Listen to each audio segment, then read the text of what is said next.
All right, folks, we got inflation data this week coming out, and obviously that could have a major impact on this market. In the meantime, the financial media is still calling Warsh a hawk. But my next guest isn't sure if the new Fed chair is a hawk in dove's clothing or a dove in hawk's clothing. All he knows is there's a new sheriff in town. Let's bring in Kevin Mahn, Hennion Walsh, Asset Management, President, CIO. So here's my reason why I think, from the very beginning, when I watched that FOMC, yes.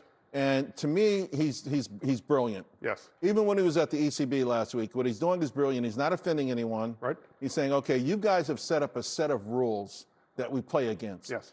What I think he wants to do is change the rules. Yes. And so until we change the rules, listen, obviously he says, I'm wedded to 2%. I'm never going to let it get, I'm not going to give up until we're at 2%. I don't think a lot of people realize that he thinks we're a lot closer to 2% than the current thinking is. And somehow he's got to get the rest of the folks to use what he's using in that regard. And he'll get them there too. He is the new sheriff in town and he's a reformer.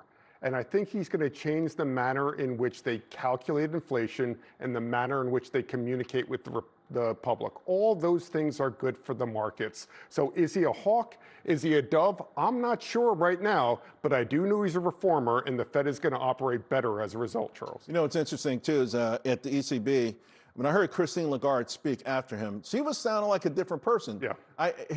One of the things I think that President Trump was really anxious about with this appointment, why it took so long, is someone who could influence these highbrow, high-minded folks, very accomplished, but also very opinionated. And I feel like he's the man, to your point.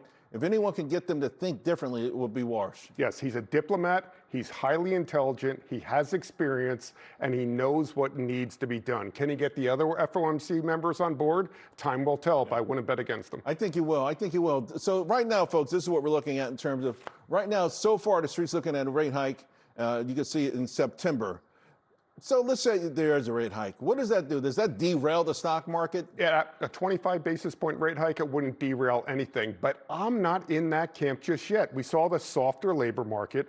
Right now we have the Atlanta GDP now forecast, 1.2% for Q2. Yeah. Inflation is starting to moderate. If in fact the Strait stays open, oil prices come down, I don't think we get any rate activity this year. All right, let's talk about the momentum trade. It's beginning to fade here a little bit. Some good workout from our friends over at RenMac. So the Russell 1000 momentum, you can see that line here, folks, coming down sharply. Now, part of the thinking on the street is this is good. You know, just a handful of names up every single day and everything else, all the other names are kind of watching.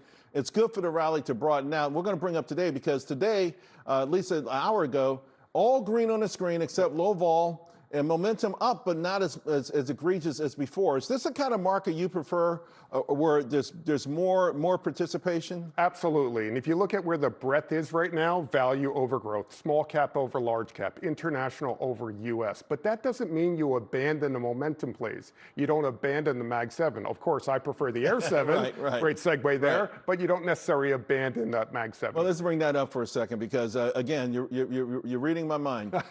Mag 7, folks, this is something you hadn't really seen, right? An absolute performance. This is this year. They've underperformed all year long.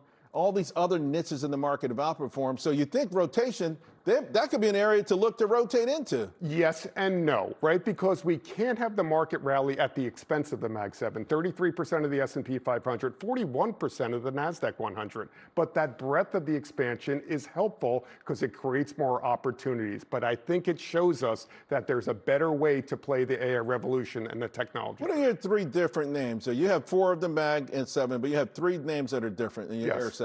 Well, first I have Micron, shocker right there. I have Taiwan Semiconductor, but I also have American Electric Power on the utility side, Vertiv, and then you can't forget about the cooling side of it, which brings in Vertiv. Bottom line, follow the money. Yes. You know, AI infrastructure build-out's not going anywhere. It's going to continue. Power's going to continue. Aerospace and defense, they're looking much better. We got a minute to go, and I want to bring up these biotech names that you brought for us because, listen, we know that there's a crisis, patent crisis. These patents are coming off quickly.